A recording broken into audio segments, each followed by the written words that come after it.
Tudo que é novo é bom, tudo que é bom é da hora e tudo que é da hora está na TV União. Alcance, visualização, repercussão. O sinal via satélite da TV União atinge um raio de mais de 30 milhões de pessoas em 7 estados: Ceará, Maranhão, Rio Grande do Norte, Acre, Mato Grosso, Distrito Federal e São Paulo. E aqui, mais uma vez, estamos nós com uma programação jovem de cara e de coração, jornalismo independente e crítico de mãos dadas com o cidadão.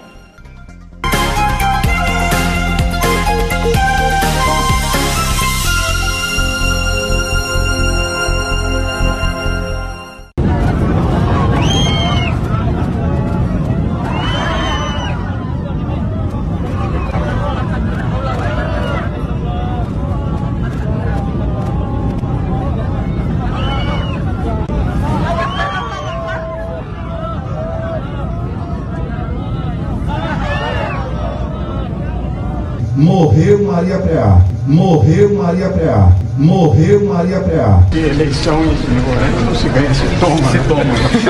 O presidente está com som? Pode ser que sim, pode ser que não. Olá, sejam todos muito bem-vindos ao Da Hora desta segunda-feira.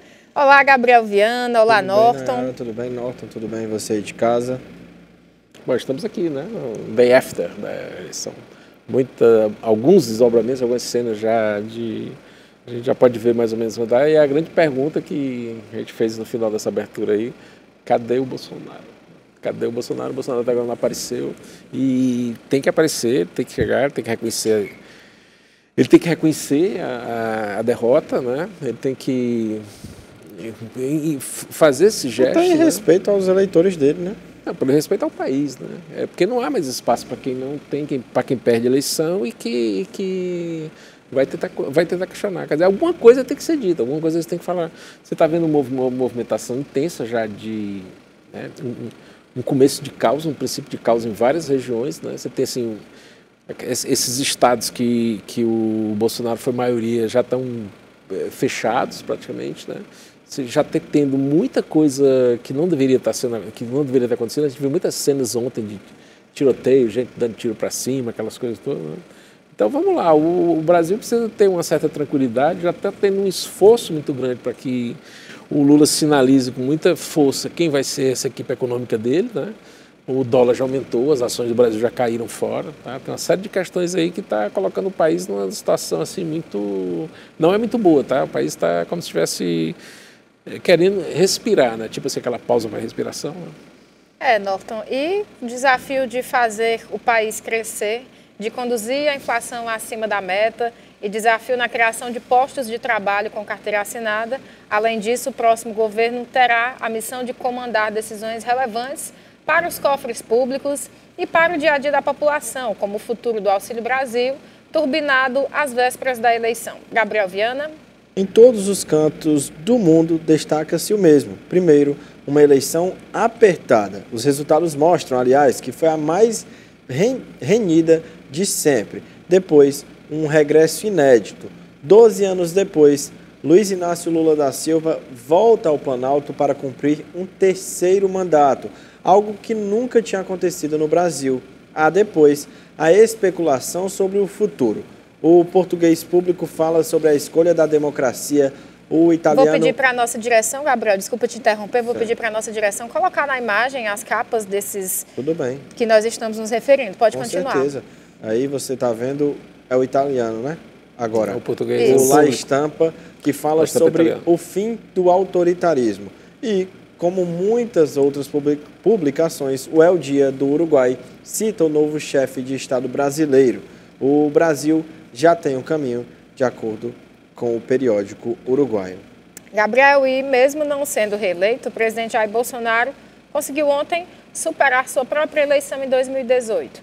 Neste segundo turno, Bolsonaro fez 57.970.060 votos, com 99,5% das urnas apuradas. Isso significa 165.797 votos a mais do que há 4 anos, quando venceu o ex-prefeito da capital paulista, Fernando Haddad. Eleito presidente da República pela terceira vez, Lula conseguiu uma votação recorde. Ele obteve 60.067.402 votos, a maior votação da história para um candidato ao Palácio do Planalto. Norton? Percentualmente ainda está muito aquém, tá? A gente tem um gráfico com todos os desenhos das eleições, acho que podemos colocar aí, enquanto a gente fala em cima, que é mostrando ano a ano como é que ficou cada eleição, né? Você vê que o PT caiu assim bastante a votação dele. Ele não tem, o Lula está chegando ao poder numa situação muito complicada, ele tem um xadrez muito delicado para jogar. Você tem todo um problema aí que foi criado. Essa questão essa questão do orçamento em relação a essa transferência direta de renda, é uma coisa que vai ter que ser equacionada. Ele não tem como o Brasil não pagar esses R$600 que está sendo pago todo mês, porque isso vai ter esse levante, como está tendo agora essas cenas já estão aí nas redes sociais, vocês podem até procurar já essa invasão na Ceasa de Irajá. É uma coisa preocupante. Você tem movimentos de muitos, você pode ver também na internet, tudo aí, muito caminhão, muitas estradas já paradas, já fechadas. Rio Grande do Sul fechado, Mato Grosso fechado. Para a nossa direção já pegar Sonora Incêndio, que é sobre justamente isso que o Norton está falando da Ceasa, né? De Irajá. Sim. Perdão, continue. Então, nós temos toda uma série de questões que vão ter que ser resolvidas agora e que tem que ser rápido, tá? Você já tem muita gente tentando serenizar esse momento, é um momento de muita serenidade. Você tem, dentro da própria ala do Bolsonaro, dentro dos bolsonaristas, já tem muita gente já tentando dizer, vamos se aquietar, vamos se acalmar, vamos tranquilo. Isso não é uma brincadeira, tá? O país não pode ter essa turbulência que estamos vivendo nesses primeiros momentos, né? O Bolsonaro tem que ter uma coisa até que durante o governo todo ele não teve, que é juízo. Agora nessa parte da transição ele vai ter que ter ele vai ter que chamar o pessoal para sentar, ele vai ter que organizar a transição dele e não é feio perder. O que não há mais espaço na democracia é exatamente isso, de pessoas que não aceitam o resultado das urnas, tá? Ninguém pode dizer agora, tá? Ninguém pode reclamar das urnas agora, não é o momento. Essas urnas aí é o que a gente tem aí, foi o que todo mundo topou, as regras do jogo para entrar nessa disputa e pronto, é isso aí. Então, o TSE falou que o resultado é esse, então o resultado é esse. Não tem como auditar, não tem como recontar votos, é uma grande corrida de submarino, nós não sabemos de nada. Então, é dificílimo essa situação agora, porque a gente vai ter que ter todo esse jogo de equilíbrio. Esses desdobramentos nas questões estaduais também, elas vão ser muito violentas, né? O Lula foi muito infeliz ontem, quando ele montou aquele palanque no discurso dele atrás, com um monte de gente, né? Ele levou o Janone, já sinaliza que ele vai querer brigar com a questão de Minas Gerais. Já tem um debate muito forte, muito intenso a partir desde ontem, né? Que é quem o Lula vai escutar. Se vai ser o Fernando Henrique Cardoso, né? Esse nosso decano aí da política brasileira, com 92 anos de idade, ou o Zé Disseu. Entende? Esses dois caminhos aí que vão ser mais ou menos montados. Já se começou um lobby muito intenso para que o Henrique Meirelles assuma essa questão da economia, mas o Henrique Meirelles disse que não tem ainda já falou, a gente está trazendo muita coisa do Henrique Meirelles hoje aí, ele já fala bastante sobre como é que vai ser mais ou menos os rumos das coisas, como é que deve ser o rumo das coisas, né? Fala como o mercado se o Lula sinalizar um diálogo com o Fernando Henrique, um diálogo objetivo com o Fernando Henrique, e sinalizar um diálogo objetivo com o Henrique Meirelles, nós vamos ter um caminho interessante. Mas se ele for para o lado dogmático do PT, essa turminha aí que está sem saber o que fazer, aí vai ser uma coisa preocupante. Nós vamos entrar num nível de atrito desse muito grande, porque veja bem, a melhor manchete quem deu foi o New York Times, tá?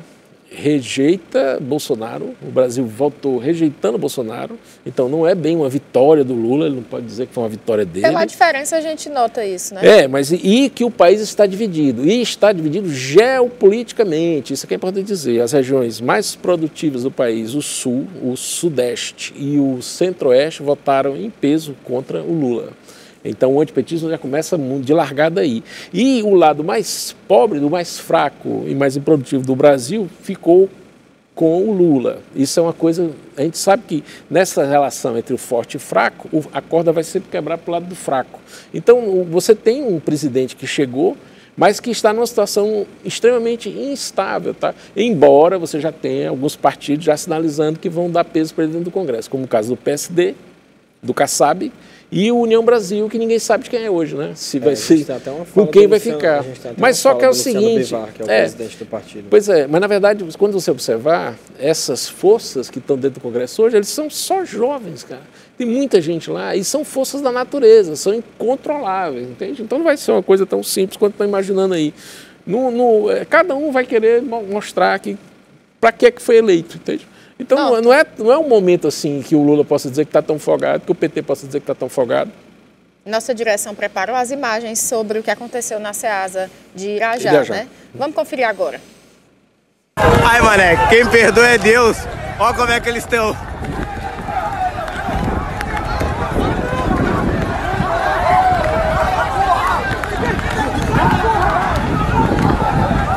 Caralho!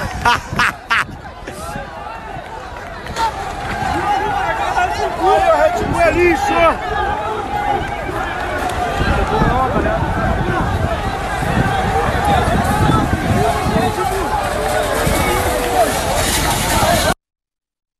Norton? Tá aí, as imagens falam por si, ninguém precisa muito comentar o que está acontecendo. A gente está colocando. Tem uma série de também imagens de caminhoneiros aí. Sim, nós temos também. Já coloca para emendar já esse bloco da turbulência aí, porque é um negócio complicado. O que a gente tem que tomar cuidado é que essa onda vem, né, para essa onda não virar o barco. A gente tem essa imagem também aí, num barco virando assim em câmera lenta, que é um negócio muito complicado. Então, é um momento que vai exigir das nossas autoridades muita serenidade e, sobretudo, muito juízo em relação ao que vai tocar. Ninguém está satisfeito com o que aconteceu, tá, pessoal? Esse país dividido não interessa absolutamente ninguém. O Gabriel ontem mesmo comentou essa história que ele ficou torcendo aqui para a seleção brasileira pudesse unir o povo, né? Mas o pessoal está separado dessa história, não vai ter muito o que falar, não. Até porque vai todo mundo ficar torcendo para que quebre a perna do Neymar logo na primeira, né? Porque o cara quer contra, não sei o quê. Agora, se você for ver, cara, ontem na comemoração da Avenida Paulista, com o Lula apareceu lá e tal, a principal música que se cantava nessa comemoração eram uns voodoos no adversário. Isso você não faz, tá? Tipo assim, ó, aquela música lá, tá na hora de ir, tá na hora de já ir embora, né? Foi uma música muito importante do ponto de vista de marketing político, vamos dizer assim, porque ela carregou no anticlímax do Bolsonaro, né? Nisso aí ele foi muita felicidade. O Bolsonaro não conseguiu fazer uma música equivalente ao Lula, tá? Que tivesse esse mesmo espírito, assim, tá na hora de já ir, tá na hora do Lula ir embora, vamos dizer assim, né? Ou tá na hora do Lula... Tá do Lula ir eles pra não lá, fizeram né? esse espelho negativo aí, né? Do ponto de vista da campanha negativa, então eles foram... E a gente sabe que jingle pega na cabeça das pessoas. Não, eles não criaram, esse anti-bolsonarismo ter sido mais forte que o antipetismo é uma coisa engraçada, porque a rejeição do Bolsonaro caiu bastante, né? E a do Lula ficou sem ter um diapasão. Isso quando a gente começar a analisar, porque são muitas coisas para analisar, né? Não é brincadeira. Essas coisas que aconteceram no Brasil nos 2 meses, você tem uma série de fenômenos aí que precisam ser passados a limpo, para poder entender o que é que vai desenvolver. O que é que acontece de primeira hora? Tá? Muita preocupação com a equipe econômica e com a economia. Você já tem uma sinalização já de uma estabilidade. Esses investidores internacionais, eles só vêm para cá se tiver tudo isso, tiver essas garantias, tá? Eles não vão vir, né? Do jeito que está, ficar uma situação do jeito que está aí, isso é péssimo para o país, tá? É péssimo para o país. Agora, quem é que vai chamar, né? O PT vai chamar o Exército para consertar? Agora, quem é que vai falar? Quem pode falar é o Bolsonaro, mas cadê o Bolsonaro? O pessoal diz que ele está trancado dentro do banheiro, né, chorando, e até agora não apareceu. Ou a outra turma está dizendo que ele está reunido com dados, com informações e etc. sobre essas questões da apuração, mas eu acho muito improvável que ele tente abrir agora um segundo turno, até porque... Um terceiro turno, né? Um terceiro turno, né? E que ele abre um terceiro turno quando foi em outro canto, né? Até porque é o seguinte, ó...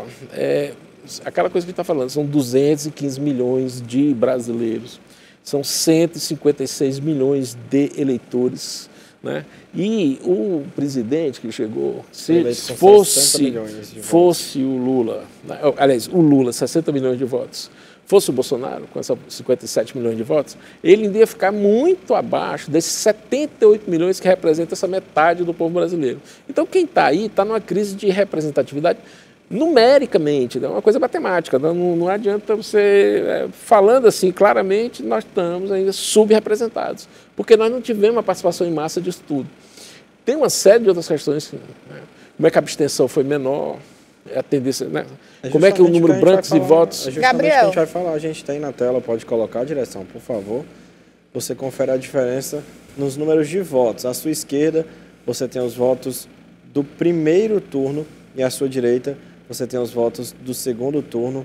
A abstenção realmente diminuiu, a gente teve um número de votos maior no segundo turno, o número de brancos e nulos também foi menor. E aí, Norton?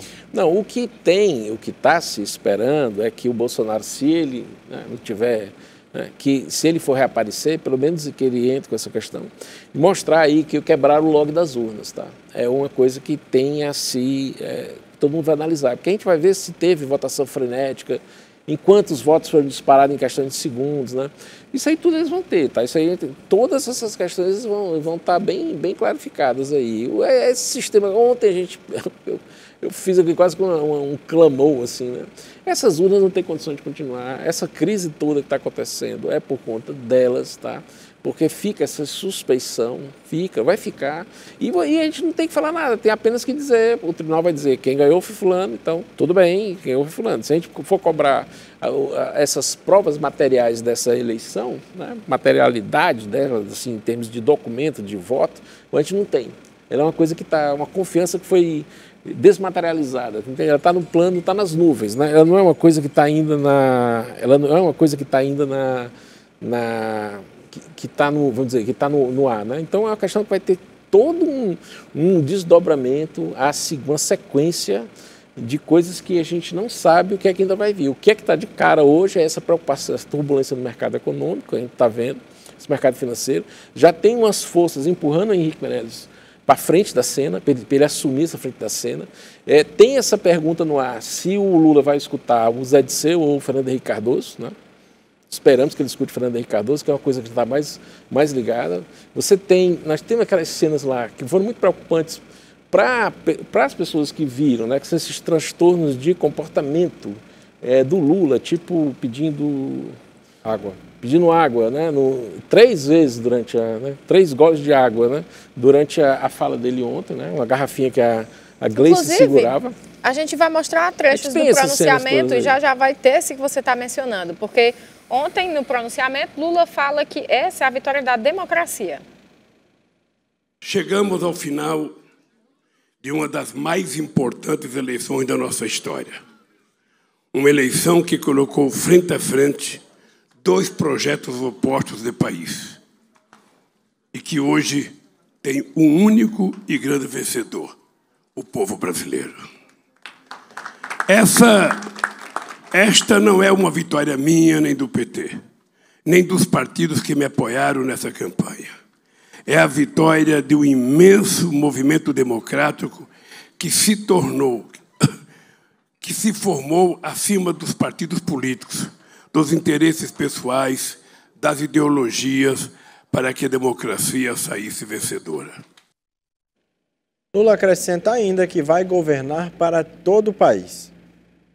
De 1º de janeiro de 2023, vou governar para 215 milhões de brasileiros e brasileiras, e não apenas para aqueles que votaram em mim. Não existe 2 Brasis. Somos um único país, um único povo, uma grande nação. Em pronunciamento após a eleição, Lula parecia cansado e parou até para tomar água várias vezes. Confira. Econômico e social.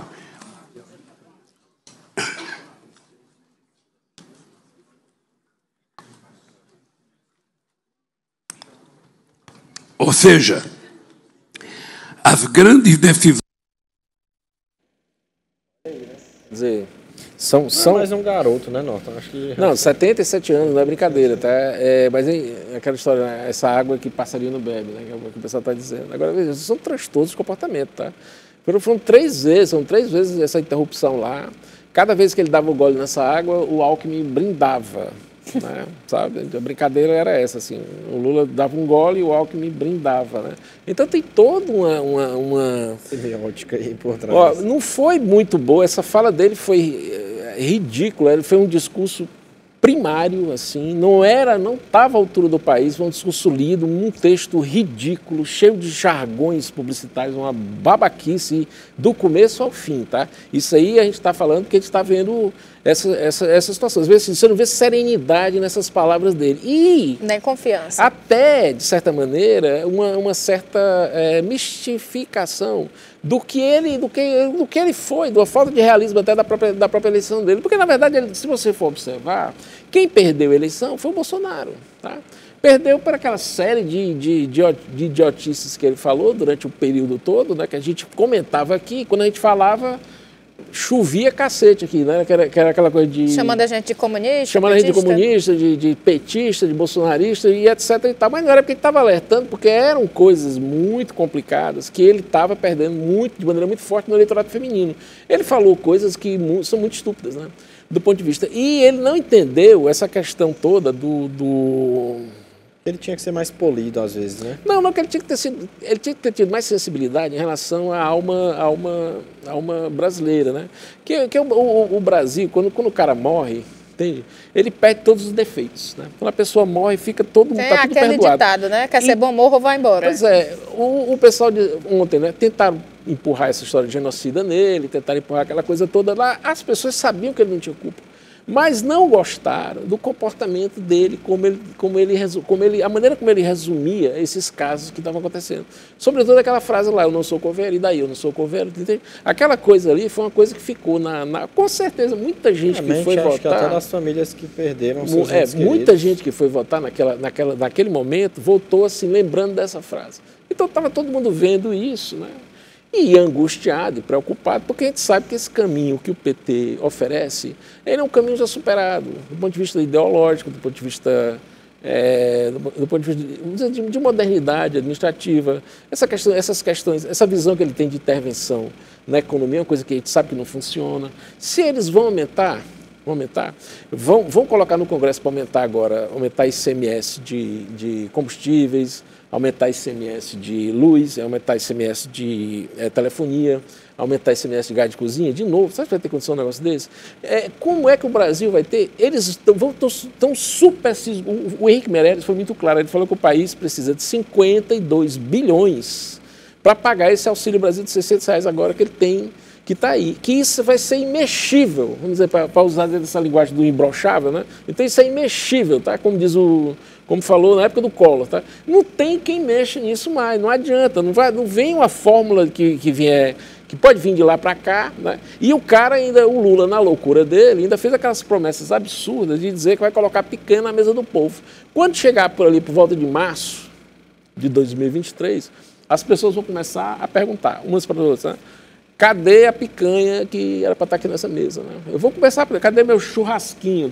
Senão, quem vai para a churrasqueira vai ser o Lula, né? Aí vamos ter lá Lula assado na brasa. Então não vai ser uma brincadeira, isso não é brincadeira. Não há o que comemorar, pessoal. Isso não é uma vitória de campeonato, tá? Né? Isso não é um joguinho de futebol, isso não é uma coisinha pequena, é uma coisa que vai estar relacionada com o seu dia a dia. Então essa política, ela virou uma campanha política permanente. E isso graças à turma do Bolsonaro, tá? Independente do Bolsonaro, esses bolsonaristas são uma coisa muito bem-vinda, porque voltou, eles estão muito mais engajados, o pessoal que está fazendo mais festa, né, do que vai dançar esse funkzinho aí, né? Está na hora de Jair, aí quem é que vai agora, depois desse Jair, qual vai ser o próximo nome que vão colocar para dizer vai embora? É importante lembrar que essa base toda do Bolsonaro, do bolsonarismo, ela é basicamente aqueles movimentos que foram de abril de 2013, tá? Então, preste atenção, a rua não é mais da esquerda, né? Desde esse período, né? Ele surgiu ali naquele momento e as pessoas não entenderam. É um Brasil que nasce, que os caras iam para a rua e escreviam o seguinte no cartaz: eu estou tão puto que fiz um cartaz. Não sabia nem por que ele estava... Mas é isso, as pessoas estão insatisfeitas, essa insatisfação, tá? Há lá uma música do Rolling Stones, vamos dizer assim, sabe? E isso vai estar muito presente nessa nossa formação do que vai vir aqui para frente. Tá? Isso também que a classe política entenda onde é que eles estão pisando. Tá? Não vai haver mais espaço para essas coisinhas de dizer assim, vamos segurar por aqui, vamos segurar por assado. Né? Tem mais coisas, tem mais ou menos que a gente vai falando durante o dia. Você acha, rapidinho, você acha que ele volta em 2026 na cena, Bolsonaro? Não, acho que não.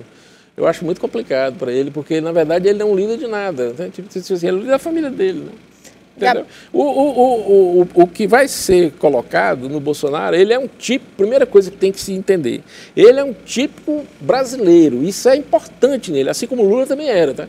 Então ele não era esse cara da elite que chegou todo bonito, não, ele é um brasileiro, isso é uma coisa que você diz assim, nós estamos falando com um cara que é um brasileiro, né? Então respeite o povo brasileiro, o povo brasileiro é isso, né? Ele é isso, ele é esse tipo brasileiro. Agora daqui para lá, tem que aparecer novos intérpretes dessa cena, né? Que entendam, sobretudo, onde é que vão estar os outputs, que são as saídas dessas coisas que vão entrar dentro do sistema. O sistema está aí, ele está rodando, ele é essa coisa que está configurada. Agora, por exemplo, eu crio um modelo de transferência de renda nessa coisa que é muito importante, porque a gente tem que criar um mercado interno, porque sem mercado interno nós não vamos ter soberania. Agora, se você cria um formato desse, quando você envia um dinheiro e você não dá uma saída para o cara sair daquela coisa lá, você está viciando o cara só nessa esmola de 600 contos. Agora a gente vai ter que ir para o intervalo rapidinho. Na tem volta, muito a gente assunto. tem muito assunto. A gente vai falar, por exemplo, do apoio do presidente do União Brasil. Apoio não, a fala dele sobre esse resultado das eleições e muito mais. Já já a gente está de volta.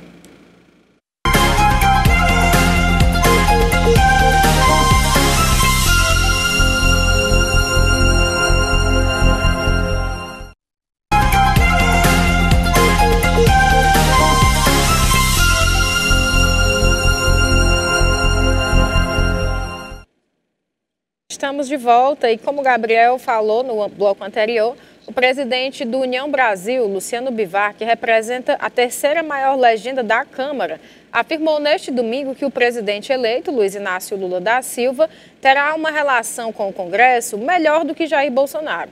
Segundo ele, o ex-presidente vai ter uma comunicação parlamentar melhor do que Bolsonaro. Norton? Ele vai querer a volta do DPVAT, tá? Vai querer alguma coisa nesse sentido assim. O Bivar foi um dos responsáveis por essas crises todas. Na verdade é o seguinte, né, essa coisa toda do governo Bolsonaro, ele tem assim um corte no início ali, quando o general Santos Cruz saiu do governo. A gente sabe que ali começou um divisor. Aí mais na frente a sequência, né, o desligamento automático do Mourão dentro dessa turma toda. Né? O governo passou muito tempo sobre um fantasma ideológico voando ali, o governo frequentou muito, que era o finado Olavo de Carvalho. Tá? Ele foi um dos caras, acho que das piores influências que já poderia ter tido. Eles tentaram implantar uma pauta ideológica que é uma pauta ultrapassada. Que no próximo governo Lula, não tenha nenhum finado Olavo de Carvalho para dar atrapalhar. Tá? Que o Disseu não veio cumprir esse papel, né? Como um homem de negócios que ele se tornou. Né? E até um brilhante consultor internacional, com essas coisas todas que a gente sabe que ele sabe fazer bem. Tá? Ele é um cara que entende essa coisa, ele sabe negociar, ele entende essa questão jurídica internacional, ele conhece essa coisa de direito internacional, ele sabe costurar essas relações e ele tem muita... até como o nosso Carlos Chacal, né? O Disseu, ele tem essas características todas extremamente positivas. Vamos observar, não é só o lado negativo, o lado Disseu, o mensalão, aquela coisa. Ele tem também muita influência, mas ele sabe mexer, ele é um homem de negócios, tá? A gente sabe disso, né? Então, essa costura dentro do Congresso vai ter esses agentes que vão começar a trabalhar. O Bivar, o Kassab, inclusive, tem muita expectativa de ser o presidente da Câmara, né? Eles vão tentar tirar o Arthur Lira, né? Que vai ser uma briga engraçada, tá? Não vai ser uma coisa tão simples, porque a maioria do Congresso, ele é desses jovens caras que foram eleitos nessa onda bolsonarista, né? Que é uma coisa até a se perguntar, como é que o cara ganhou a maioria dos estados, os mais importantes estados, né? E ganhou o Congresso, ganhou o Senado. Né? No Senado, você imagina essa figura que vai ser fantástica lá, o general Sereníssimo Mourão. Tá? Ele vai ser uma das figuras mais... Acho que nunca tivemos um senador com tanta força moral como ele está tendo. E ele inclusive lá no Rio Grande do Sul, também um ex-ministro perdeu ontem, né? O Onyx, mas o Onyx, aquela bobagem dele de falar do rapaz lá. Já tinha gente nas redes sociais dizendo que o Rio Grande do Sul não vai ter uma primeira-dama, mas vai ter o primeiro cavaleiro, né? Isso é uma coisa, cara. Isso não tem nenhuma relação com absolutamente nada. Essas questões de preconceito, essa falta de valores, essas coisas, elas vão tirar mais voto do que propriamente dar. Tá? Se você imaginar que você vai entrar... Não, se você imaginar, eu acho que o Brasil já avançou bastante na questão do racismo, já avançamos bastante, a bancada saiu de 125 para 137, mais ou menos, né, se eu me lembro, 132, né, e cresceu, né, cresceu bem, já vai ser interessante. Eu acho que o Brasil está caminhando para essa coisa do racismo, ela ser uma coisa totalmente superada aqui entre nós, finalmente superada. Nós temos que melhorar bastante essa questão do Brasil ser permeável, a influência das mulheres. Não é nem a mulher não poder necessariamente, mas que as pessoas passem a escutar mais as mulheres.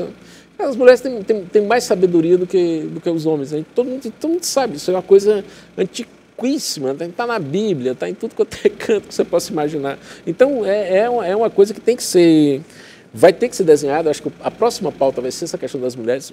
Nós tivemos uma governadora eleita em Pernambuco que vai ser uma coisa importantíssima, tá?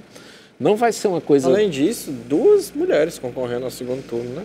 Sim. Não, em Pernambuco, em Pernambuco, essa questão de Pernambuco. Mas eu estou te falando, é porque você tem a Fátima Bezerra no Rio Grande do Norte, que é um tipo de... Né? Ela é um tipo, assim, vamos dizer, ela é aquela coisa que sobra dentro dessa franja, né, dessa franja ideológica do PT, tá? Assim, aquela espuma ideológica que, né, ela vem daquele movimento. Agora a Raquel não, ela é uma pessoa, ela é uma política, vamos dizer assim, que nós tivemos a primeira, talvez a primeira política mulher do Brasil, entende? Assim, grande, ela é maior do que a Dilma, vamos dizer assim, ela é uma Dilma do ponto de vista... Uma coisa que a Dilma não conseguiu ser, tá? A Dilma não conseguiu ser essa dama. Né? Porque se for ver, ela foi eleita presidente, não, mas ela foi eleita com a influência de Lula. Ela é quase uma presidente biônica, vamos dizer assim, né? Ela é um poste do Lula, né? Que virou moda. Ela não foi por si só, não foi o nome dela, como foi o caso da Raquel Lira. Não é o caso da Raquel. A Raquel, ela entra como uma mulher que decide a história, tu entende? Assim, ela é uma mulher que tem tirocínio, ela tem estratégia, ela sabe conduzir a coisa. Então vai ser uma coisa muito importante, eu acho, para o Brasil, tá? É um modelo muito incrível, né? Agora, nessa saída, nessa virada de página, tem algumas figuras que foram para o espaço, né? Por exemplo, a gente brincou ontem com as imagens do João Dória. Sim. Né?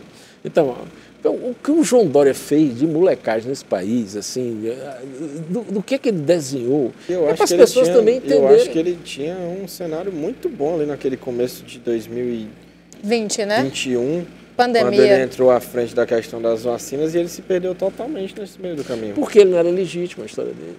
Ele criou toda essa celeuma, tá? Ele pegou toda a propaganda negativa contra o Trump nos Estados Unidos, da mesma coisa, e fez uma adaptação para o Brasil e pagou pesado para que as pessoas impulsionassem tudo isso. Uma parte desse desmantelo aí se deve a esse calcinha apertada de sunguinha no hotel de Copacabana, né? Que esse é o semi-paulistano, na verdade é um baiano, né? O pai dele era da Bahia e foi bater e ele acabou indo parar lá em São Paulo e fez essa coisa, fez essa carreira toda dele aí e está aí hoje essa coisa completamente absurda. Gabriel Viana. Olha, a Rádio Jovem Pan falou sobre uma fala do ex-ministro José Dirceu. Vamos conferir. Falar em entrevistas, olha só quem reapareceu. Em entrevista ao jornal É o País, o ex-ministro José Dirceu afirmou que, olha as aspas, é uma questão de tempo para o partido tomar o poder. Vamos pegar, aliás, a aspa completa. Acho improvável que o Brasil caminhará para um desastre total.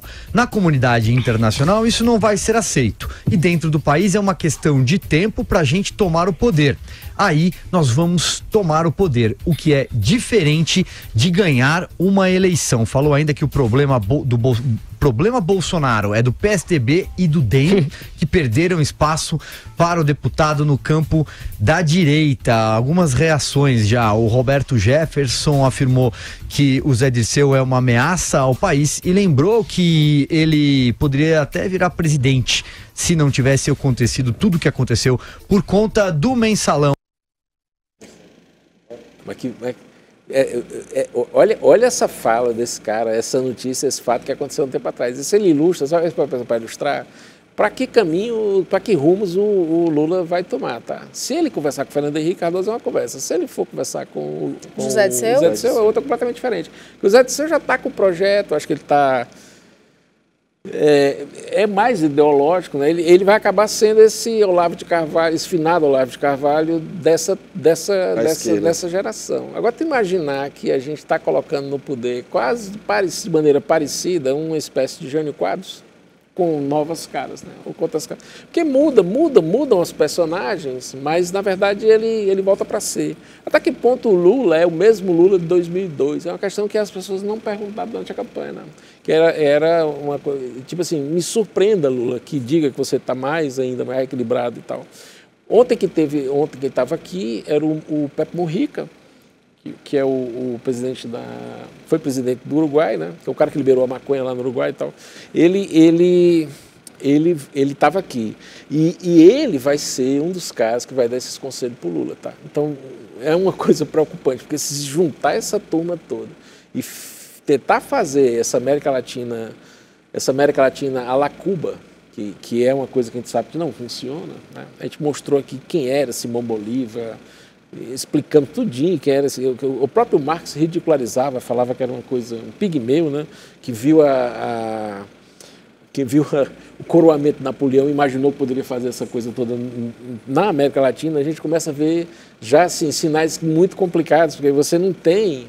Aí você já tem a Europa elogiando o Lula, em peso, toda a Europa elogiou o Lula nesse sentido. O Biden elogiou o Lula, os republicanos vão ficar observando essa cena de maneira muito clássica. O presidente de Cuba aplaudiu, sabe? Só o pessoal que tem mais assim raciocínio ficou observando esse momento como uma coisa preocupante. Norton, inclusive o deputado federal eleito aqui pelo Ceará, André Fernandes, se pronunciou após a eleição de Luiz Inácio Lula da Silva. Veja. Ei, Brasil, levanta a cabeça. Não é hora de desânimo. Pense comigo, 6 anos atrás nem existia direito no Brasil. Em 2018, Jair Bolsonaro foi eleito contra tudo e contra todos. E de um simples presidente da República, se tornou o que é hoje o nosso maior líder. Temos a maioria na Câmara Federal, a maioria no Senado Federal. Temos governadores de estados estratégicos, como por exemplo Tarcísio em São Paulo. Temos até ministros dentro do Supremo Tribunal Federal. Ei, a nossa guerra apenas começou. Essa camisa aqui, as cores verde e amarelo, vamos continuar usando, vamos continuar lutando pelo nosso Brasil. E se lá atrás, quando não tínhamos sequer força, conseguimos derrubar a ex-presidente Dilma, agora é que nós vamos conseguir derrubar esse bandido Lula, do qual nem deveria ter sido candidato. Como deputado federal mais votado do estado do Ceará, convoco aqui os meus colegas, deputados federais e senadores. Vamos impeachment o Lula! Vamos continuar na luta pelo nosso país. E o Lula não vai ter, como eu estou te falando, não vai ter vida fácil, que vai juntar essa turma toda. Agora a fala dele é diferente da fala do Nicolas Ferreira. Né, que é o cara de Minas, né? Minas Gerais. O André, ele é muito... você não pode dizer que ele tem inegável talento de comunicação, né? Essa votação que ele tem, uma rede de mais de 1 milhão de pessoas. Agora, ele só precisa ter essa noção, assim, de que na política você não diz tudo que você está pensando na primeira hora, né? Porque aí vão instrumentalizar, vão dizer, vamos passar para ele isso aqui, que ele vai bater naquele ponto lá, vamos passar para ele isso aqui, que ele vai bater nele, ele vai pegar muita corda, ele acaba sendo aquele relógio, né? Que o pessoal coloca. O pessoal de Minas, o Nicolas, né? Nicolas Ferreira, ele faz uma fala no mas sentido... Mas é um pouco mais contido. Ele faz uma fala no sentido, tipo, mais assim, mas vai ser isso aí, tá? O Lula não vai ter vida fácil, até porque essa pauta do Lula, ela é completamente, essa pauta do PT, vamos dizer, ela é completamente atrasada em relação a essas coisas que essas pessoas estão querendo, todo mundo novo. Agora a gente vai para o intervalo rapidinho, Norton, e na volta a gente vai ouvir a fala também do presidente do PL aqui no Ceará, o Astilon Gonçalves. Já a gente está de volta.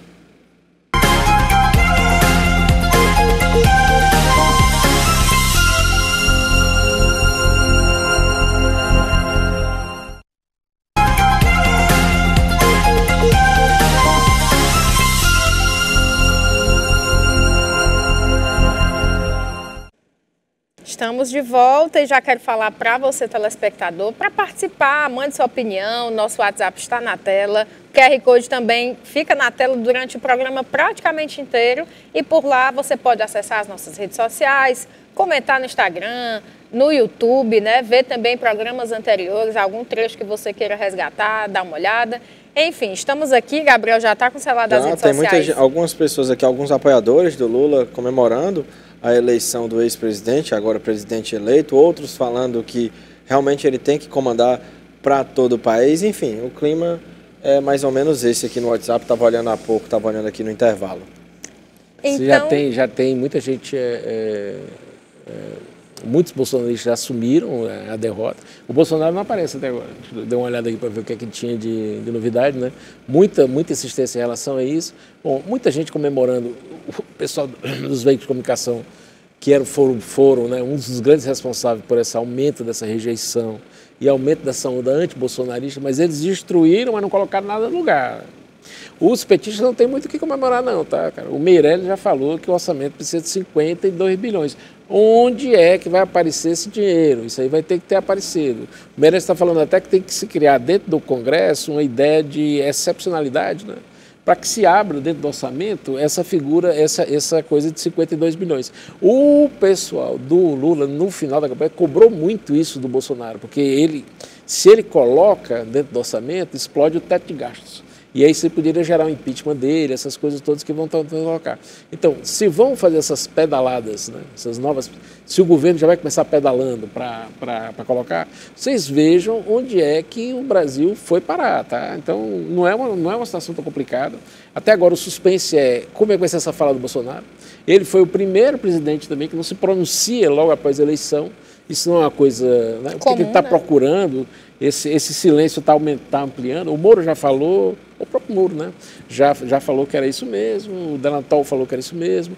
Essa fala do André Fernandes ela é interessante nesse aspecto de que ele mostra mais ou menos assim, ele dá uma visão de que o Lula vai receber do Congresso, então não é uma situação muito parecida, não é muito confortável, ele não vai costurar isso como ele está imaginando que vai costurar não, tá?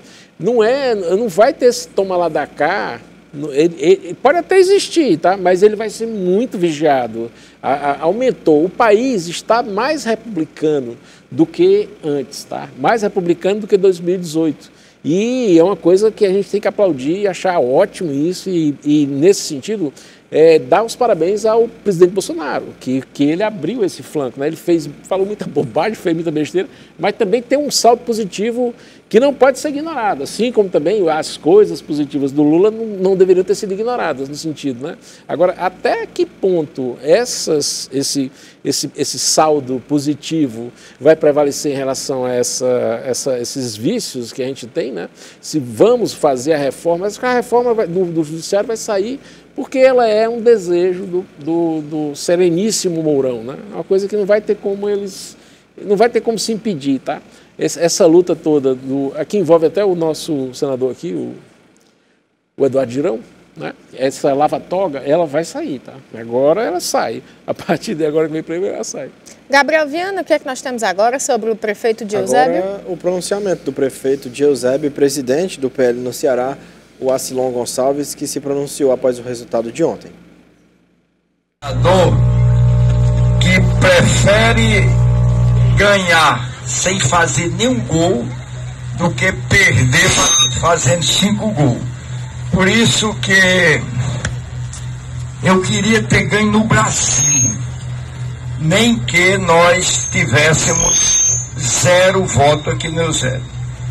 Mas, como eu disse há pouco tempo aqui, eu tenho 1000 motivos, milhões de motivos de estar satisfeito com essa galera que eu consegui arregimentar perto de mim e que foi à rua tentar abrir os olhos e abrir os ouvidos do povo.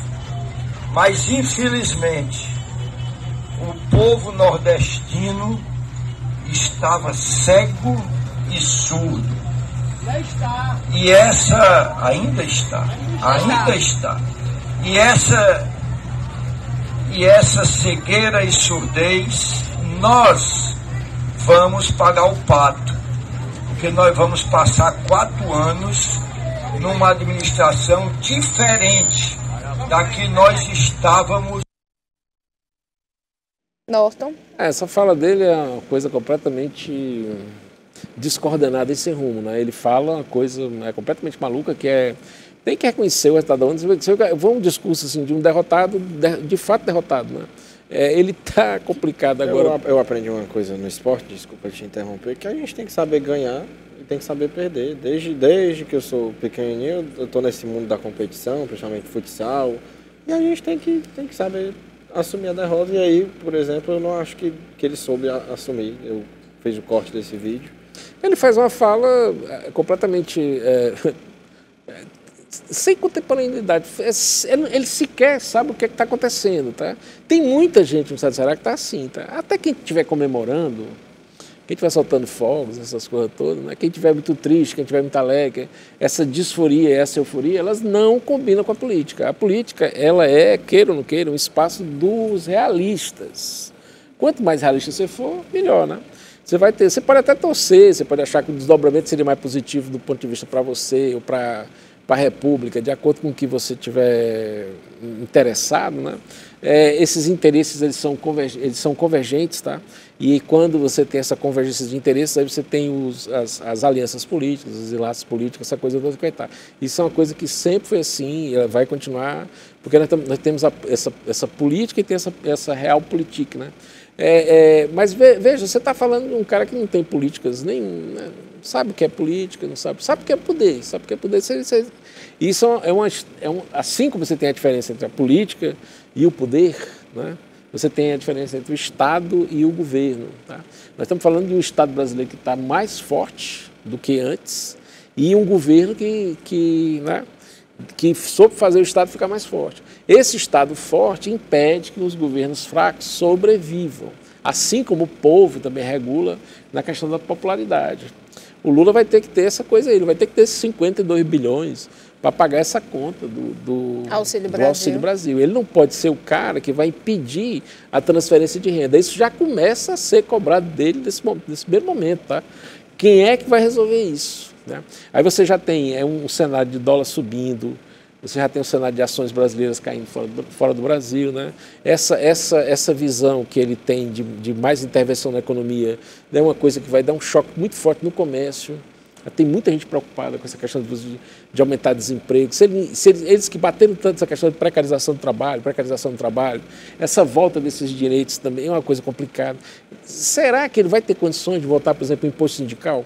Era uma das coisas que mais afastou, né? Porque o cara que vai gerar emprego, ele tem essa coisa toda. O cara vai dizer assim, pô, aí quando eu vou gerar emprego, mas para mim, se tiver algum problema, eu vou ter que ter uma dor de cabeça absurda aqui para me resolver na relação de trabalho. Essas relações de trabalho elas têm que ser flexibilizadas mesmo para que essa coisa aumente, essa capacidade de emprego. Era uma coisa que estava dando certo, o país estava caminhando nessa questão do desemprego. Eu acho que cabe a gente fazer um especial sobre como é que está recebendo o Brasil, como é que o Lula está recebendo o Brasil, né? E como é que e os principais desafios que ele vai ter pela frente, né? É uma coisa que é importante que as pessoas entendam. Inclusive o Arcilon, o filho dele mais no caso, né, que é o prefeito de Jaquirá, estava envolvido. Tem a suspeita de envolvimento, no caso, daquela... Todas essas questões, cara, elas vão voltar com muita força, tá? Elas vão voltar com muita força. Também é importante dizer o seguinte, ó, que se você não tiver essa ameaça autoritária ou essa vontade de poder mais autoritária, ele é ruim para o combate à corrupção. Se o PT fizer movimentos no sentido de impedir que sejam apuradas algumas coisas, vai ficar muito complicado para ele também. Aí ainda vai retomar também de novo essa questão dos processos do Lula que estão zerados, tá? Ele não foi inocentado. Ele recebe esse carimbo aí, mas é um voto que, na verdade, não é um voto dele. A gente tem aí uma fala da filha do Temer, né? Que ela comenta as razões por que ela votou no Lula, mesmo o Lula chamando o pai dela de golpista. Isso é uma coisa importante de você analisar, porque são votos que vão representar, né, toda essa gritaria, né, que se fez contra o Bolsonaro, né? Toda essa movimentação. Mas não é o Bolsonaro. O que é que eles estão, no fundo, o que é que eles estão querendo, né? Que o país volte para essa pauta identitária, né? Essa questão toda de gênero, de não sei o que mais lá, aí vai voltar a demarcação, você vai continuar com Roraima apenas com 2/3 do território dela em reservas indígenas, né? O Roraima é um estado riquíssimo, só pode usar 1/3 lá, e ele tem que virar esse corredor, porque tem que virar esse corredor que vai dar no Suriname, né? Até que ponto o Lula vai ter capacidade de segurar a Amazônia, tá? No sentido de soberania mesmo, assim. Olha, como é que vai ser os investimentos nas Forças Armadas? Vai ser fundamental. É uma coisa importante também para analisar, é que o Exército brasileiro hoje ele é diferente daquele Exército que o Fernando Henrique deixou, né, para o Lula, e que o Lula deixou para a Dilma, né, e que a Dilma descontinuou, né? O Bolsonaro, ele ativou esse oficialato dentro do Exército. Você tem pessoas já dentro do Exército hoje que têm uma visão do Exército com esse papel que o Exército, que os militares sempre exerceram dentro da nossa República, né? Que o militar é o nosso típico clássico, é o clássico da política brasileira, se eu costumo dizer assim. Então, tem uma série de coisas que o Lula vai ter que tomar cuidado. Essa fala dele com as Forças Armadas ontem eu achei assim meio absurda, tá? Aí vai ter essas figuras que vão aparecer de volta, cara. Jean Willis, imagina a confusão que esse cara não vai trazer. Tem uma série de caras que o Lula tinha que ter afastado. Ele não poderia ter levado para o palanque ontem o Janones, né? Acho que o próprio Janones devia ter entendido assim que não dava. Ele botou o Janones bem no canto, assim, sabe? Né? Aí ele também não pode ficar próximo, aí quem fica nas costas dele é o nosso... O daqui do Ceará, que eu esqueci. O nosso Zé Guimarães, né? Sim. Ele fica nas costas dele, quer dizer, já vai ser assim, aquele cara... Ele vai ficar lá, aí você já olha assim, a turma já fica assim preocupada, né? Tipo, opa, né? Aí vai ter uma série de coisas mais pela frente ainda. Tá? Do ponto de vista, a montagem ontem que ele teve, do ponto de vista simbólico, foi muito complicado. O Alckmin ficou bem distante dele, tá? Ele praticamente não fez alusões assim. Verdade, isso ficou bem notório. Alckmin, tá? Ficou distante, ele foi uma coisa muito distante. A Marina teve que passar por tudo, né? O pessoal está dizendo que a dona da tampa da garrafa, né, é que vai ser também a dona da tampa da caneta, tá? Que é a Gleice Hoffmann, tá? Que ela vai ser talvez uma das grandes figuras desse jogo todo aí. Aí o que é que a Gleice vai representar dentro desse processo todo? Ela que suportou muita coisa para vir pela... Né? Vai ser também uma coisa muito interessante. Aí vai ter toda essa montagem também, novamente, esses núcleos de propaganda que vão montar. O governo vai gastar muito dinheiro, vai voltar a gastar muito dinheiro com mídia, como o Bolsonaro deveria ter feito e não fez. Foi até um erro depois, que foi reconhecido por eles, né? Porque eles não tinham, como eles não gastaram nada com propaganda, né? Eles fizeram muita coisa, mas o pessoal acabou sem saber quem eram os donos da história, né? Isso é uma coisa importante até para entender que a publicidade, a comunicação, ela é uma coisa importante do ponto de vista da governabilidade também, tá? Norton, e grupos de caminhoneiros bolsonaristas começaram a fechar rodovias em ao menos 12 estados contra a vitória de Luiz Inácio Lula da Silva sobre Jair Bolsonaro para a presidência da República. Os bloqueios se iniciaram horas após o anúncio da vitória do petista, que foi oficializada às 19h57 deste domingo. Até por volta das 10h20 desta segunda-feira, havia 52 protestos nos estados da Bahia, Goiás, Minas Gerais, Mato Grosso do Sul, Pará, Paraná, Rio de Janeiro, Rondônia, Rio Grande do Sul, Santa Catarina e São Paulo. Vamos conferir agora algumas imagens. Rapaziada, 1h30 da manhã e a Dutra parada. Ladrão dos 9 dedos, tu pode levar, mas tu não vai levar fácil não. Pensando bem, tu não vai levar não. Nunca será vermelha.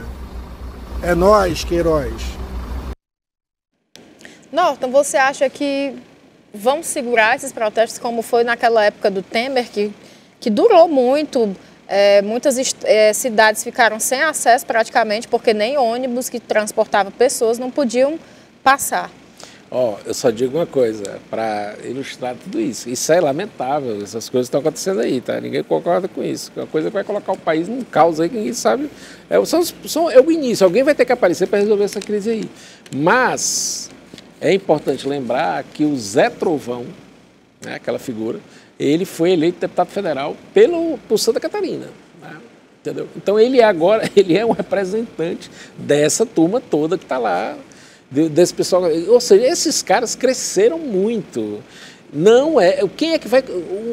Qual vai ser a capacidade do Bivar em relação ao convencimento do Zé Trovão em alguma coisa que você possa imaginar? Ou do Valdemar Costa Neto, ou de qualquer outra pessoa que vai lá? Ele não vai, né?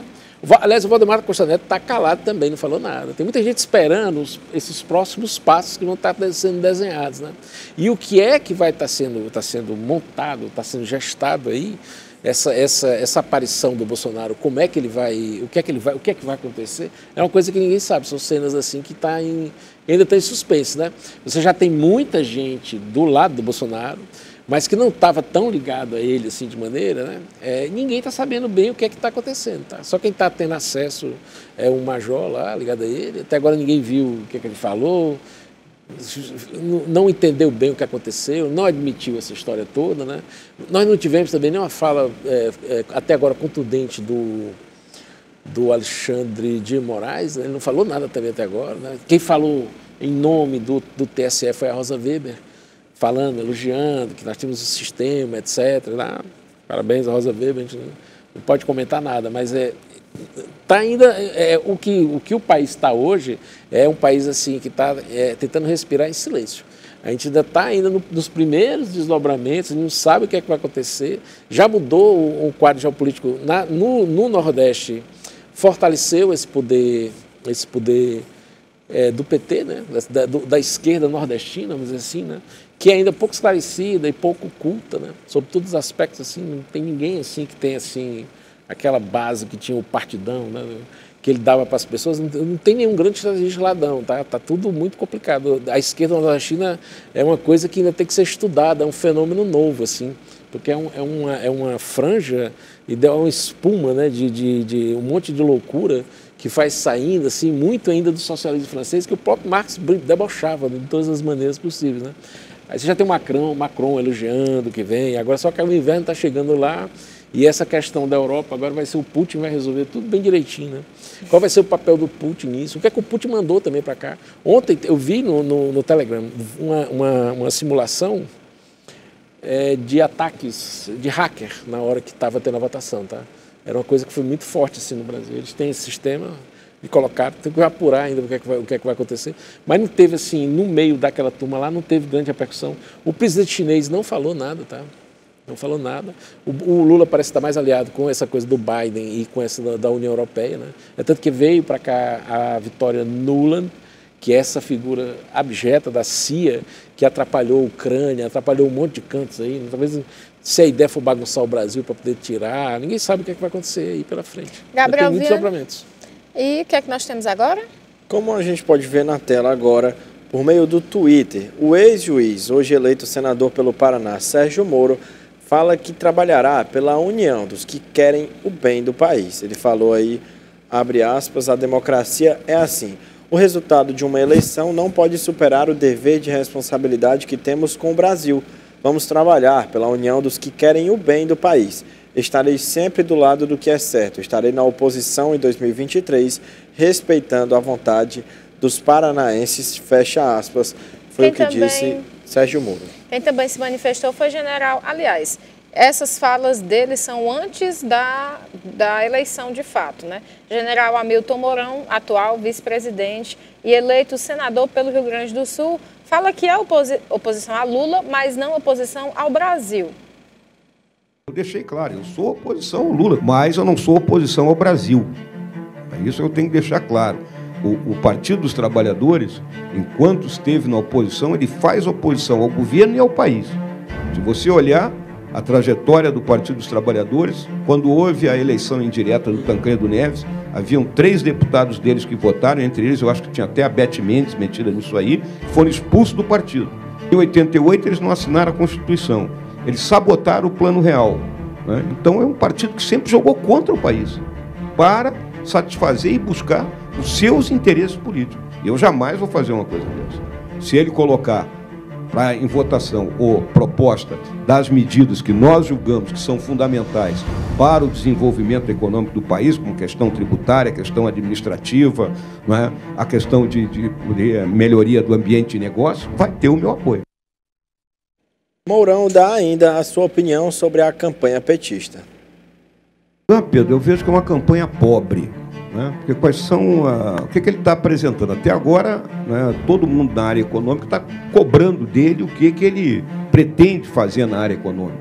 Né? Hoje de manhã, por exemplo, estava ouvindo a entrevista do Flávio Dino, numa emissora de rádio, que será a base dele. Flávio Dino dizendo que vai aumentar os investimentos em infraestrutura, que vai pagar as pensões acima da inflação. Eu digo, bom, onde é que ele vai tirar dinheiro para isso aí? Eu acho que ele desconhece a realidade orçamentária e fiscal do Brasil para ele dizer uma coisa dessa. Né? Então é mentira. O cara não pode estar prometendo mentira. E quando você tem um presidente da República, candidato a presidente da República, dizendo que a minha promessa é dar picanha e cerveja, pô, porque ele não tem mais nada para prometer. Norton? O Mourão vai ser um dos caras mais, acho que é um dos caras mais poderosos que tem agora nesse sistema, tá? O que vai mostrar mais uma vez que o poder nunca está no cargo. Você tem um Lula que vai para o centro do poder, ele vai ser o presidente, mas vamos ver se ele vai ter capacidade de poder, essas coisas todas. Muita gente viu, né, que o Bolsonaro, mesmo sendo presidente, ele não conseguia. Algumas coisas ele não conseguiu. É muito pouco provável que essa força do Alexandre de Moraes, esse poder todo que ele mostrou agora nesses últimos anos todos, né? Ele é um cara que vem dessa herança do Temer, né? Que o Alexandre de Moraes ele é quase assim uma sequência do governo do Temer, né? Se o Alexandre de Moraes foi positivo ou foi negativo, é uma coisa que ainda está nos inícios, né? Ou seja, assim, a história vai julgar. Agora, o Mourão ele vai ser muito forte em relação a essas coisas. Ele já está falando que tem que acabar com essas decisões monocráticas do poder, né? Essa coisa do Congresso ter que aprovar uma coisa e tem que ser 2/3 da votação, né? Com a reforma da Constituição. E por que no Supremo basta uma decisão monocrática de um ministro que resolve, né? Desse ponto de vista, nós não vamos ter muitos avanços, até porque esse atual presidente ele vai indicar acho que mais dois ministros para compor a corte, que vamos também ver qual vai ser o corte de cada um que eles vão vir. Se vierem um cara assim, como o Carlinhos Aires Brito, que foi uma coisa que foi nomeada pelo Lula, muito bom, né? Ele é um cara bem bacana. Até o Barroso, com todas essas restrições que ele tem aí, com essas maluquices dele, mas ele é um cara esclarecido do ponto de vista clássico, né? Ele domina o que ele está falando, tá? Aí você tem o Gilmar, que o Fernando Henrique nomeou. Essa turma toda, vamos ver como é que eles vão ficar. Se vão ampliar as vagas do Supremo, a quantidade de pessoas dentro do Supremo. O que já se sabe, já estamos falando, é que vai aumentar em 40% o número de ministérios. Aí nós vamos ter o quê? Vai passar para 30 ministérios novamente? Quer dizer, uma reunião ministerial vai ser uma coisa praticamente impossível, né? Vai ter que precisar, assim, quase uma semana para fazer uma reunião ministerial, né? E isso o Brasil vai perder muita, tá? Do ponto de vista administrativo ainda está muito atrasado. Agora, o principal é o seguinte, de onde vão tirar esses 52 bilhões de reais dentro desse orçamento para pagar o Auxílio Brasil, tá? Isso não vai ser uma coisa que está todo mundo nervoso aí fora, tá? Quem já conversou com essas primeiras pessoas aí, viu como é que está a rua, o movimento da rua, sabe que está uma situação que não é tão confortável. Está todo mundo, como o Bolsonaro, em silêncio, né? Norton, e o analista político Artêmio Lopes diz que Lula tem que superar 2 desastres, o de Bolsonaro e o de Dilma, e que o neoliberalismo reprime economias. Lula tiene que cargar con los efectos del gobierno de Bolsonaro y el desastre que hizo Dilma en la última gestión, que prácticamente calcó el... Na Argentina está assim, eles estão feito louco, né? Eu acho que é o povo que mais se animou, os cubanos, os argentinos, a Colômbia acho que talvez também se animou bastante, né? A Venezuela se animou bastante, né? E na fala do Lula ontem, ele disse que o Brasil precisa... Ele falou que nessas saídas internacionais dele, que ele falava, que o mundo dizia assim, que estavam com saudades do Brasil, né? Mas saudades do Brasil, saudades dos financiamentos brasileiros. o Lula falou diretamente dessa questão, de que vai voltar a fazer esses investimentos, essas coisas, esse diálogo, sobretudo com a África. Ele voltou novamente a tocar esse assunto. Bom, quais são os interesses, onde é que ele está, né? Onde é que o Lula está dominando? Porque a gente sabe que a União Europeia está com os dias praticamente contados, né? Agora a gente vê nessa situação agora que vai ser o momento do checkmate do Putin, que a gente vamos enxergar todo esse movimento aqui agora até mais ou menos lá por volta de março, tá? Em janeiro é que o inverno vai chegar muito forte, né? Então, a mais simples, né? O piloto está... O piloto sumiu, tipo assim, o piloto sumiu com o Bolsonaro. Está no piloto automático, né? Mas está numa situação assim, tipo, todo mundo olhando pro tempo e vendo o que é que vai acontecer, né? Não foi bom, por isso que a gente comentou aqui esse discurso do Lula, não foi bom do ponto de vista... Por isso que os mercados ficaram tudo louco, né? O mercado ficou muito agitado negativamente. Gabriel Viana, falando em mercado, o que é que o Henrique Meirelles falou? O Henrique Meirelles falou qual a postura do mercado nesse momento. Principalmente o mercado financeiro tem que tomar posições, né?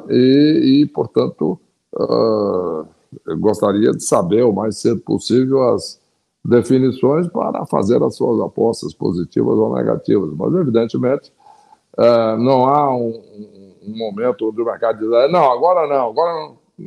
O mercado vai estar tomando as suas posições, etc., e analisando as indicações do presidente, né, através das suas conversas, etc., o mercado vai buscando informações aqui, ali, etc., reagindo positiva ou negativamente.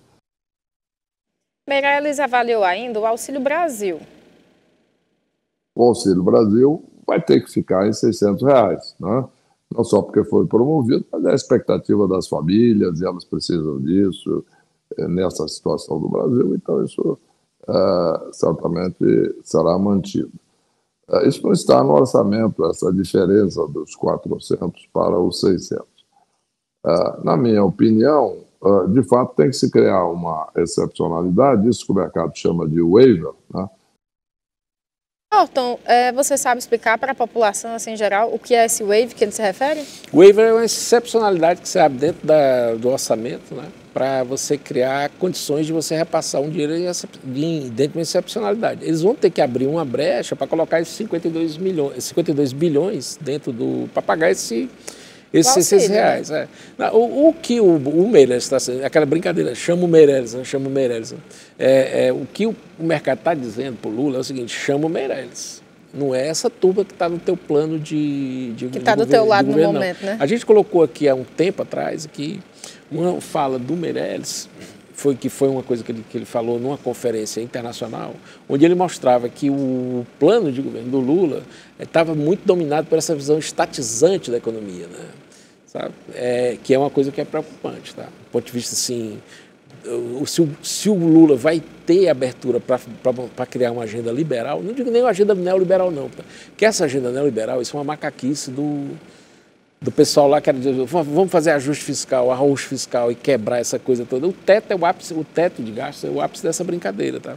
Então, mas do ponto de vista da economia, para a economia funcionar, sem esse liberalismo, sobretudo essa questão de impostos e tal, né, eles têm uma visão assim, que tem que cobrar muito imposto, né? Então, eles vão tentar puxar de volta esse ICMS disso, ICMS daquilo.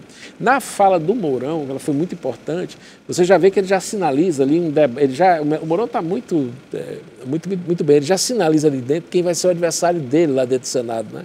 Com quem ele vai puxar os debates todos, que ele já diz assim, o Flávio Dino, né? Quer dizer, ele já criou, ele já puxou para ele esse debate do espectro da esquerda, né? E o Mourão, ele não é um cara que as pessoas possam ignorar mais, né? Ele virou uma coisa muito poderosa dentro da República Brasileira, não é à toa, tá? Ele é um cara que vai ser, de certa maneira, ele vai ser um dos guardiões aí dessa estabilidade democrática, dessa coisa toda que a gente vai ter. Esses impulsos autoritários também existem do lado da esquerda, tá? Eles têm essa mania, você vai ter assim, você já viu, até tem brincadeira dentro dos grupos assim, do pessoal de esquerda que ficava deletando, Tu fazia um comentário, né? Fazia um comentário qualquer, aí eles deletavam o teu comentário, sabe? Aí já é uma brincadeira que eles estavam fazendo, mas isso mostra essa face fascista do PT, que a galera não sabe quem é o Gramsci, tá? E do ponto de vista como é que ele foi formado e como é que ele era um fascista antes, era um proto-fascista que virou um comunista, que sonhou em ser um Lenin, e por aí vai, né? Todo mundo é metido a professor de Marx, né, como diz o pessoal. Né? Todo mundo entende muito de Marx, só todo mundo entende muito dessa, mas eles não sabem absolutamente nada do que está acontecendo. Para ter ideia, naquela crise de 2008, o autor mais lido em Wall Street foi Karl Marx, né? Porque as pessoas esquecem desses detalhes. Né? Que fica com essa conversa de que aquelas conversas do final do Olavo de Carvalho, ele não entendia que você não precisa ter esse pensamento dicotômico, não é um fla-flu isso aqui, cara. Isso é uma coisa que vai ter sempre. A política é uma coisa permanente. O debate acontece o tempo todo. Qual é o rumo que eu vou tomar? Qual é o rumo que as coisas vão tomar? Eu tenho esse orçamento e tenho uma decisão a fazer em relação a ele. Como é que eu vou gastar esse dinheiro? Eu vou fazer essa infraestrutura que é importante para o país, ou eu vou pegar esse dinheiro e jogar para fazer política indígena que ninguém sabe como é que eles vão gastar. Eu vou manter essas reservas indígenas, que na verdade são corredores onde passam muitos contrabandistas dentro do Brasil, né, que a gente sabe.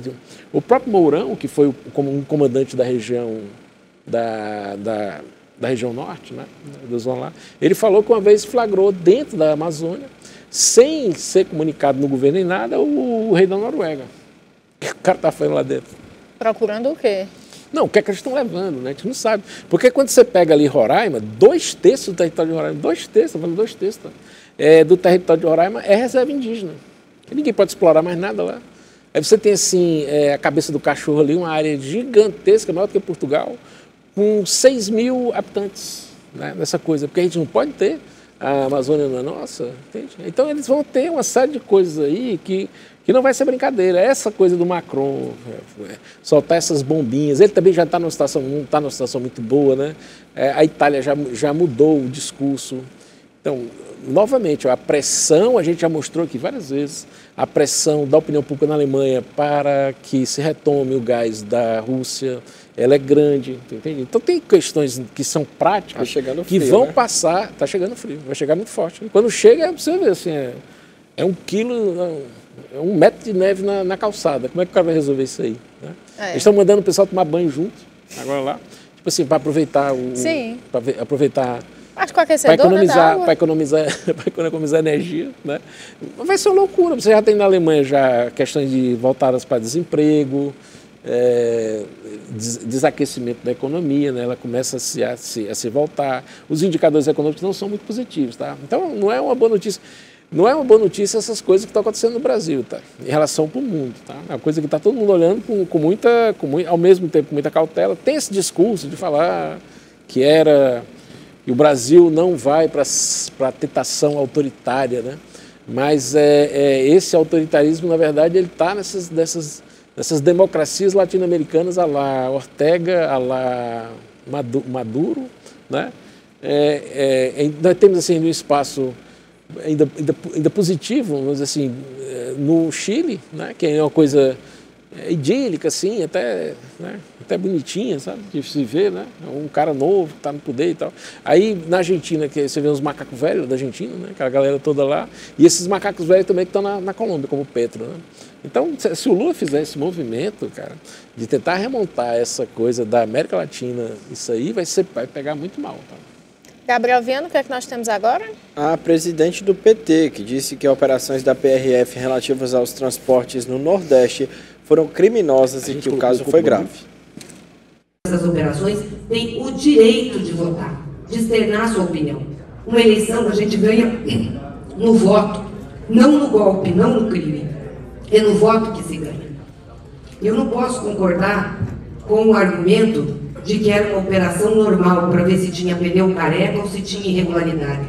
Os transportes que foram parados, tinha alguns individuais, mas muitos eram ônibus, ou do poder público, ou de empresas que...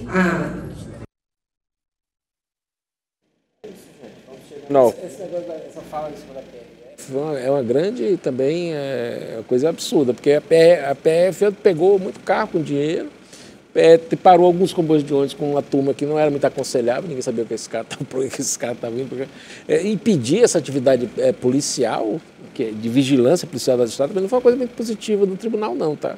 Isso é uma decisão que a gente sabe que era importante ter o transporte de eleitores, até de se incentivar que as pessoas sim, vai voltar. Que essa abstenção realmente caísse e tal. Agora, esse trabalho que foi feito assim, tipo de liberar tudo, libera geral, assim, para todo mundo entrar, é o que está acontecendo. Esse caos também foi muito incentivado pela turma aí. Nayara, suas considerações finais? Agradeço a participação de todos vocês. Amanhã estaremos aqui novamente debatendo todos os assuntos relativos à política nacional. Norton? Pois é, estamos aqui encerrando mais o maior painel da imprensa cearense, né? A gente está no ar, ao vivo, o nosso exército brancaleônico, como a gente diz. É isso, gente. Até amanhã. Esperamos você. Até.